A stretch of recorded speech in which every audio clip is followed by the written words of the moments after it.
So mga tropa, hindi ko sa inyo i-recommend kung ang mga printer ninyo ay mayroong mga scanner kapag gagamit kayo ng sublimation ink. Kagaya ng nag-comment sa atin dito, ang gusto kasi niyang gamitin ay Epson 3210. And mga tropa, nasasayangan na ako kung gagamit kayo ng 3210 for sublimation. Kasi yung pinaka Xerox copy niya or yung pinaka scanner niya, hindi nyo na yun magagamit. Bakit ko sinasabi na hindi na magagamit? Kasi sobrang labo talaga ng sublimation ink kapag ka magpiprint kayo ng documents or mga stickers, kasi hindi siya para doon. Hindi lilitaw yung kulay niya hanggat hindi siya naiinitan at matatransfer into another materials, 'di ba? Napakamahal din ng sublimation ink. May mga Epson printer din na sublimation. Makikita ninyo dito halos 1,000 at ito ay class A pa nga mga tropa. And syempre mas mahal pa dito yung mga original. Kaya naman ang ginagamit natin yung mga third party na mga brand kagaya na itong Kui, yung mga Hansol, may mga sublimation ink din yan.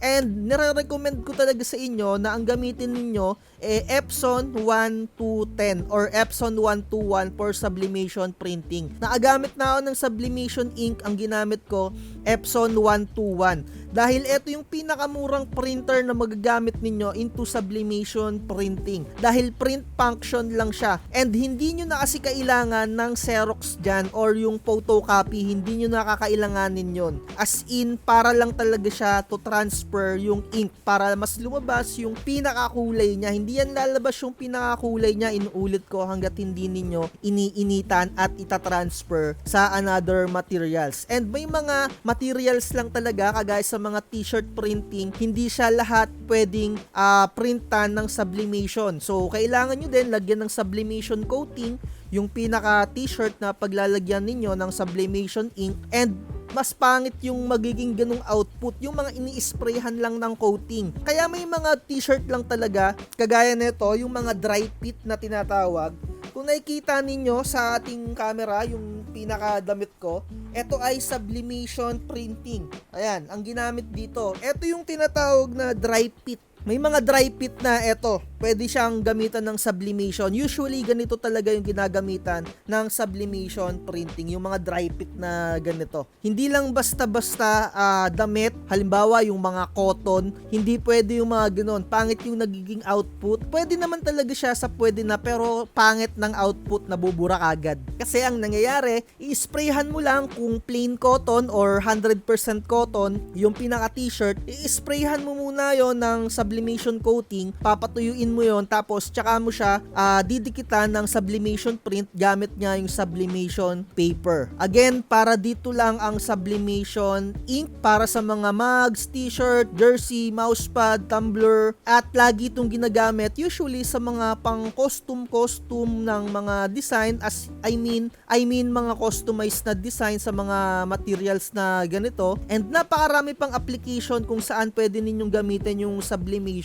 Kayo na lang din yung makaka-discover dyan. And sa tingin ko, para matapos na yung vlogs natin, konting recap lang tayo, no? Ito yung quick comparison table natin. Sa dye ink, ito yung color vibrancy niya. Very vibrant siya, pero yung durability niya mababa lang, kasi kapag ka nabasa yan, kumakalat yung pinaka-ink, as in nagkakaroon ng smudging, and hindi siya water and UV resistant. Best siya sa photos and indoor prints lang. Okay din naman siya sa photos, pero magpipade din yan as times goes by. Kaya naman gagamit tayo ng pigment ink. Yung kulay niya looks natural, pero may mga ibang kulay lang din talaga na medyo mahirap kuhain. And sa durability naman niya, talagang archival yung pinaka longevity niya. As in, kayang-kaya niya nang tumagal ng kahit ilang pang taon din yan siguro. Meron ako ditong rep magnet na print. Eto, 3 years na to, kung nakikita ninyo sa camera natin. Ayan, sana nakikita ninyo, 3 years na to, walang pinagbago. Dinisplay ko siya dyan sa harapan namin, pero halos 1 taon na rin tong nakalagay dito sa pinakatagilidan ko para makita ko kung nagkakaroon siya ng fading. Ayan, halos walang nangyari. Parehas na parehas pa rin kung ano yung pinaka-output niya. Ganyan siya ka-durable. Ayan o.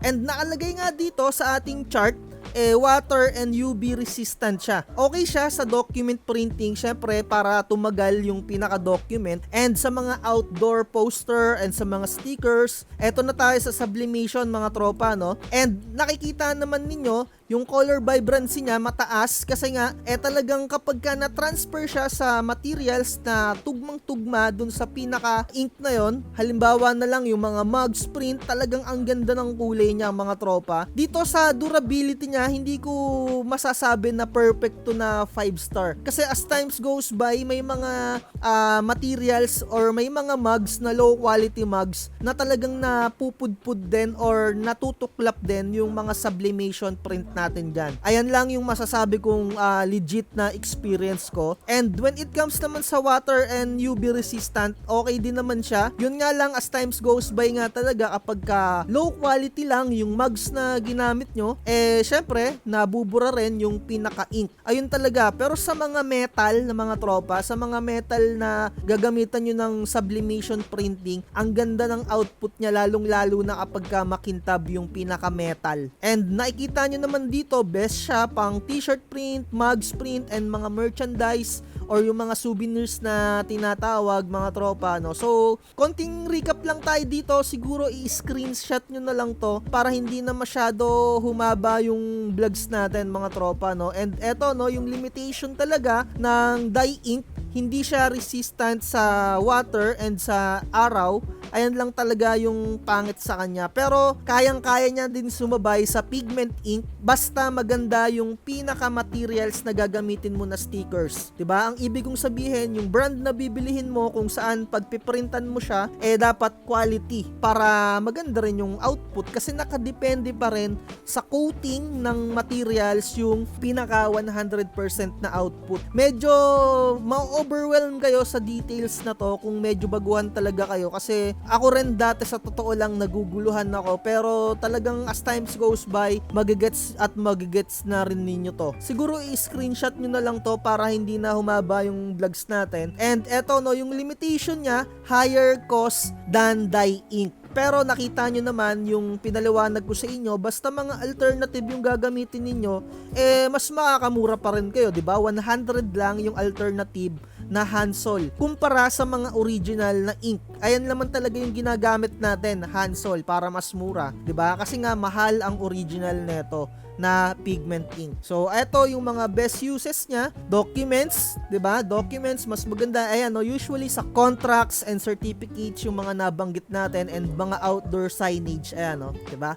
So, sa mga photo printing, na mga professional photo printing, okay na okay. Pero syempre, kagaya na sinabi ko, may cons at mahirap ma-achieve yung mga ibang kulay or ibang output. Siguro dito na natin tapusin to. Siguro sapat na to kung medyo naguguluhan pa kayo mga tropa. Kagaya na itong ni iDorky, dapat ang gamitin mo ay pigment at dapat hindi sublimation. At eto namang si Prima Donna na magi-start siya ng printing business, sana meron ka pang another printer na paggagamitan mo ng sublimation, kasi masasayang yung features or yung capability ng printer na yan na makapag-Xerox kapag ka sublimation. Kasi ibang application yung dapat lang paggamitan yung sublimation ink. Dapat print function lang ang meron sa printer na yon. So, sana nakatulong tong vlogs natin. Pasensya na kung medyo naguguluhan kayo. Comment down below kung meron pa kayong mga ibang katanungan. At kung gusto nyong mag-avail ng mga printing business template natin, message lang sa ating Facebook page. Lagi ko sinasabi, wag na wag magpapauto.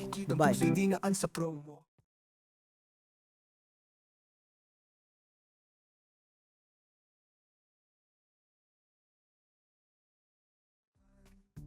Di lahat ng nagpa-hype siguradong totoo. Sariling landas hanapin